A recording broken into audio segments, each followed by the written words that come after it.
أعوذ بالله السميع العليم من الشيطان الرجيم بسم الله الرحمن الرحيم وصلى الله على من لا نبي بعده.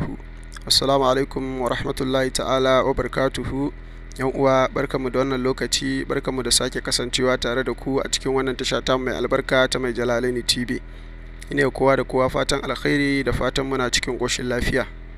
Yau insha Allah zan yi muku bayanin yadda ake haɗa shayin hulba da kanunfari domin magance cututtuka tsakanin maza da mata, ma'aurata da ma waɗanda ba ma'aurata ba. Wannan shayi kaɗan daga cikin amfaninsa shine yana wanke mara, yana maganin sanyin mara, yana fitar da mataccen maniyi wanda ya taru a mara, sannan yana maganin amosanin mara, sannan yana ƙara wa mace ni'ima da sha'awa, yana ƙara wa ɗa namiji ƙarfin gaba haka ko saurin kawowa, duk yana maganinsa. Sannan wannan magani ko kuma in ce wannan shayi, ko da mutum bai da aure zai iya haɗawa ya riƙa amfani da shi domin wanke mararsa sanadiyar yawan sha'awa da yawan mafarkai waɗanda suke haifar da tarin mataccen mani a maran mutum. To insha Allah idan yana wannan zai fitar da shi, kuma ko da sanyin mara kake da shi, insha Allah idan kana haɗa wannan shayi kana amfani da shi yana magance matsala ta sanyin mara, dukkan yanda ya jima a jikinka ko kuma dukkan wani larura da ya haifar maka, insha Allah za ka rabu da shi ta hanyar da wannan shayi.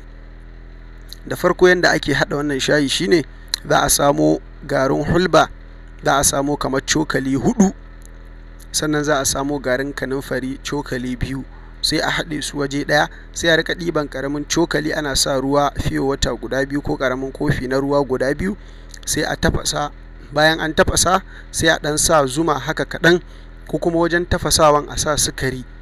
Idan sukari ne yayin tafasawa za a ɗan zuba shi haka sai a tafasa da shi, in kuma zuma ne za a bari sai bayan an tafasa an sauke sannan a sa zuma ɗin. Ina fata an fahimta. To wannan shi za a ɗan zuba a wani flas haka wanda zai ɗan riƙe zafi. Bayan an sha kofi ɗaya da safe bayan an karya, sannan a sha kofi ɗaya da daddare, a maimaita wannan na tsawon sati 2. To insha Allahu ɓangaren fa'idojin can da muka lissafa a baya, mutum in yana haɗa wannan shayi yana sha zai samu waɗancan fa'idoji da kuma magance matsaloli da muka lissafa a baya. Kuma ko da mutum yana da aure yana fuskantar ja baya na ɓangaren ƙarfinsa, za ga yau da gobe ƙarfinka yana raguwa, da kana iya jima'i fiye da sau ɗaya, amma daga baya ka dawo ba ka iyawa, ka samu rauni. Insha Allah in kana haɗa wannan shayi kana amfani da shi, ƙarfinka zai dawo kuma za ka samu lafiyar mara, domin zai wanke maka mara ya fitar da duk wata cuta da wani datti. Kuma ko da mace ce take fama da matsala ta ciwon mara lokacin al'ada, idan tana wannan shayi tana sha, shi ma maran nata zai wanku, kuma dukkan wata matsala da take ciki za ta fita, za a samu lafiya da yadda Allah subhanahu wa ta'ala. Allah ya samu dace. Sannan kada manta a yi like idan ana amfana, ku yi subscribe na wannan tasha ta mai albarka, sannan ku danna ƙararrawa domin samun sabbin shirye-shiryenmu a duk lokacin da muka ɗora su.